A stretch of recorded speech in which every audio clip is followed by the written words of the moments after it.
Livvy despised landings. Her stomach flip-flopped. "Look," SK said, leaning across her. "Here comes the Hollywood sign."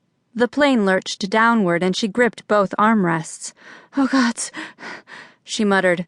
The pilot's voice is much too calm. "It probably means something is wrong. Santa Ana winds and clear air turbulence. What does that even mean?" "You're going to miss it," SK said, but she barely heard him.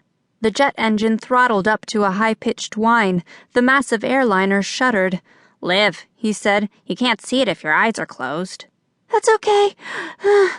She managed to get out, her voice an octave higher than normal. "I'll see it later, from the ground." She thought she heard him chuckle, but she couldn't be sure. How can he be so relaxed? His smaller hand covered the back of hers, and a spark popped between them. Though she kept her eyes to mere slits, she looked sideways and down at him. Of all things, he was smiling. Light from the oval window next to her danced in his amber eyes. Will I ever get used to that color? He'd said it had taken time to get used to her white hair, but it was hardly a fair comparison. It'd been white when they'd met, her vision quest months behind her. But the changes that had overcome him in Guatemala were only weeks behind them. Without warning, the plane spun, or so it seemed. Livvy pushed her head hard into the headrest. A wild whirling swept through her, and she tried to counteract it by twisting in her seat. She squeezed her eyes shut and sucked in a breath. "Liv," SK said, "are you all right?" "No," she whispered. "Everything is spinning." He gripped her hand. "Motion sickness," he said. "We'll be on the ground soon." "It's not that," she said. It's... But she couldn't finish the words. It was as though the world was revolving around her, turning in midair, spinning right. Her head involuntarily turned left, toward SK. "Maybe if you open your eyes," he said. The plane jerked upward with a bump. "Liv, try to open your eyes." She only managed to get one eye open to find SK's face moving sideways, smearing. Though the effect was surreal, it wasn't what made her breath catch. All around them was a dense forest of brightly glowing yellow lines. They danced through the cabin of the plane, piercing it from top to bottom, sweeping from front to back. "Just hold on," he said as he leaned close and entwined his arm with hers. She clutched his bicep just as the whirling stopped and the yellow forest disappeared. "What the..." she muttered.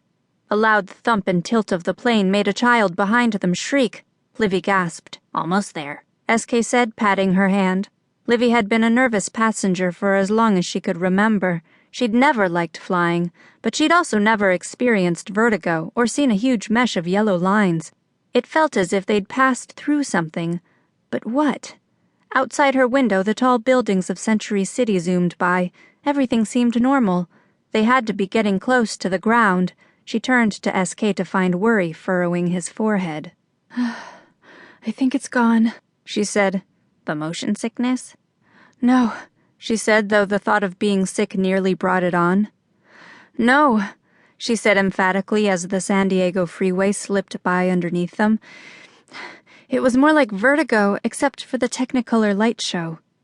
The what?" he asked, scowling. SK hadn't seen it. More than likely, no one on the plane had, but Livvy wasn't surprised.